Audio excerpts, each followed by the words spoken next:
بسم اللہ الرحمن الرحیم۔ السلام علیکم ورحمۃ اللہ وبرکاتہ۔ یہ موضوع بہت ہی اہم ہے، گزارش ہے کہ پورا ویڈیو غور سے دیکھیں۔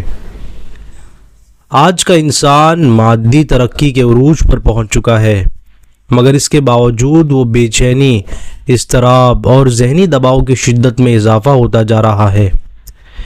سائنسی ایجادات، ڈیجیٹل ٹیکنالوجی اور سماجی ترقی نے زندگی کو سہل بنا دیا ہے، لیکن ساتھ ہی یہ پیچیدگیوں کا باعث بھی بنی ہے۔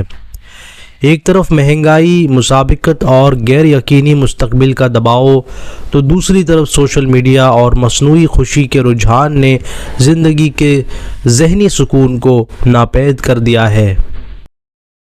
ذہنی اضطراب صرف ایک نفسیاتی کیفیت نہیں، بلکہ یہ جسمانی، جذباتی اور روحانی عدم توازن کی علامت ہے۔ جدید سائنسی تحقیقات کے مطابق ذہنی دباؤ کا اثر نہ صرف جذبات پر بلکہ جسمانی صحت پر بھی پڑتا ہے۔ نیورو سائنس کی تحقیق بتاتی ہے کہ بے چینی کی حالت میں دماغ کے کیمیکل یعنی نیورو ٹرانسمیٹرز جیسے کہ سیروٹونن اور ڈوپامین میں عدم توازن پیدا ہو جاتا ہے، جس کے نتیجے میں فرد خود کو کمزور، مایوس اور غیر مطمئن محسوس کرتا ہے۔ اسلام نے جو ایک مکمل ضابطۂ حیات ہے، صدیوں قبل وہ اصول وضع کر دیے تھے جو ذہنی سکون اور باطنی اطمینان کے لیے بہت ہی ضروری ہیں۔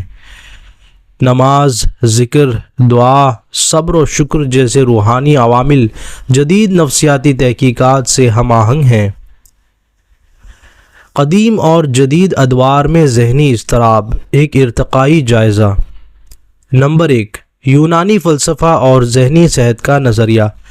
قدیم فلسفیوں نے ذہنی صحت اور اضطراب کے موضوع پر گہرے نظریات پیش کیے۔ سقراط، افلاطون اور ارسطو نے انسانی ذہن کی پیچیدگیوں پر تفصیلی بحث کی اور وضاحت کی کہ ذہنی سکون اور اضطراب کا تعلق کس طرح خیالات، جذبات اور بیرونی عوامل سے ہوتا ہے۔ افلاطون کے مطابق ذہنی توازن کا دار و مدار 3 عناصر کے درمیان ہم آہنگی پر ہے: عقل، جذبات اور جبلتیں۔ اگر ان میں سے کوئی عنصر قابو سے باہر ہو جائے تو انسان بے چینی اور ذہنی انتشار کا شکار ہو جاتا ہے۔ نمبر 2، اسلامی تہذیب میں ذہنی صحت اور نفسیاتی علوم۔ اسلامی تاریخ میں ذہنی صحت کو ایک اہم علمی اور طبی موضوع کے طور پر تسلیم کیا گیا۔ قرون وسطیٰ میں مسلمان ماہرین طب جیسے کہ ابن سینا اور الرازی نے ذہنی امراض کے علاج کے لیے باقاعدہ سائنسی طریقے وضع کیے۔ اسلامی بیمار ستانوں میں ذہنی امراض کے مریضوں کا علاج قرآنی تلاوت، خوشبو تھراپی، پانی کے بہاؤ کی آواز، جڑی بوٹیوں کے استعمال اور مثبت ماحول فراہم کرنے کے ذریعے کیا جاتا تھا۔ یہ طریقے جدید نفسیاتی علاج جیسے کہ CBT یعنی کوگنیٹو بیہیویئرل تھراپی اور مائنڈفلنس تھراپی سے مشابہ ہیں۔ نیورو سائنس اور ذہنی اضطراب۔ جدید سائنسی تحقیق کی روشنی میں دماغی کیمیکل اور اضطراب کے درمیان تعلق۔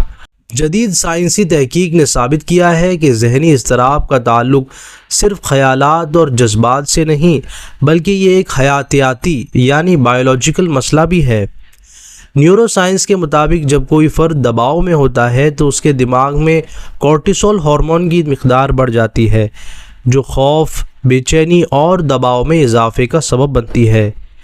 اس کے علاوہ سیروٹونن اور ڈوپامین جیسے نیورو ٹرانسمیٹرز کی سطح میں عدم توازن فرد کے مزاج اور ذہنی استحکام کو متاثر کرتا ہے۔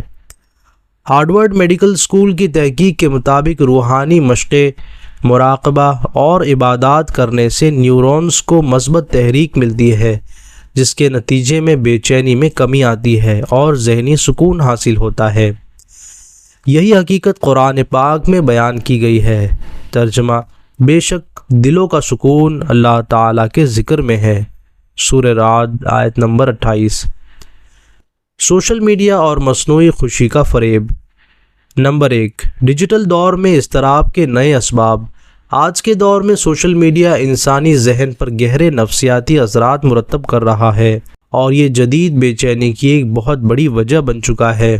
اسٹینفورڈ یونیورسٹی کی تحقیق کے مطابق جب لوگ سوشل میڈیا پر دوسروں کی خوشحال زندگی کی جھلکیاں دیکھتے ہیں تو اپنی زندگی کا موازنہ ان سے کرنے لگتے ہیں، جو احساس کمتری، مایوسی اور بے چینی کو جنم دیتا ہے۔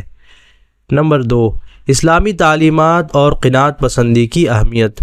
اسلام نے صدیوں پہلے اس مسئلے کی نشاندہی کی اور قناعت پسندی کی ترغیب دی تاکہ انسان غیر ضروری موازنہ اور بے چینی سے محفوظ رہ سکے۔ قرآن پاک میں ارشاد ہے، ترجمہ، اور جو چیزیں اللہ تعالیٰ نے تم میں سے کسی کو دوسروں پر فضیلت دے کر دی ہیں ان کی تمنا نہ کرو۔ سورہ نساء آیت نمبر 32۔ جدید نفسیاتی علاج اور اسلامی تعلیمات، CBT یعنی کوگنیٹو بیہیویئرل تھراپی اور قرآن۔ جدید نفسیاتی تحقیق CBT کو ایک مؤثر طریقہ سمجھتی ہے جو مریض کو منفی خیالات سے نکال کر مثبت طرز فکر اپنانے کی ترغیب دیتا ہے۔ یہی اصول قرآن پاک میں بھی بیان ہوا ہے۔ ترجمہ، اللہ کی رحمت سے مایوس نہ ہو۔ سورہ زمر آیت نمبر 53۔ شکر گزاری، دعا اور ذہنی سکون۔ ماہرین نفسیات کے مطابق شکر گزاری ذہنی دباؤ کو کم کرنے میں کلیدی کردار ادا کرتی ہے۔ اسلام میں الحمدللہ کہنے کی عادت کو اپنانے پر زور دیا گیا ہے، جو مثبت سوچ کو فروغ دیتی ہے اور دماغ میں آکسیٹوسن اور ڈوپامن کی سطح کو متوازن کرتی ہے، جس سے فرد کو ذہنی سکون اور خوشی کا احساس ہوتا ہے۔ نتائج اور عملی تجاویز، حقیقی ذہنی سکون کا حصول۔ مختلف نفسیاتی، سائنسی اور اسلامی تحقیقات سے یہ بات ثابت ہوتی ہے کہ ذہنی اضطراب کے علاج میں صرف ادویات کافی نہیں ہے، بلکہ ایک متوازن طرز زندگی بھی ضروری ہے۔ روحانی مشقیں جیسے کہ نماز، ذکر اور دعا ذہنی استحکام کو بحال کرنے میں مدد دیتی ہیں۔ سوشل میڈیا کے بیجا استعمال کو محدود کرنا، مثبت طرز فکر اپنانا، نیند کے معمولات کو بہتر بنانا اور حقیقی زندگی میں تعلقات کو مضبوط بنانا ذہنی سکون کے حصول میں معاون ثابت ہوتا ہے۔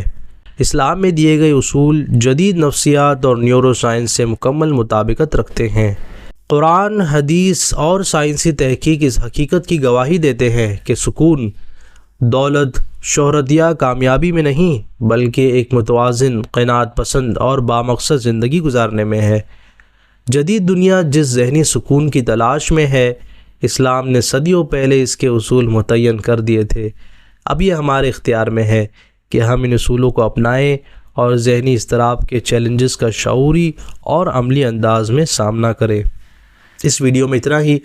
ویڈیو اچھا لگے تو لائک کریں، شیئر کریں اور چینل پر نئے ہیں تو چینل کو سبسکرائب ضرور کریں۔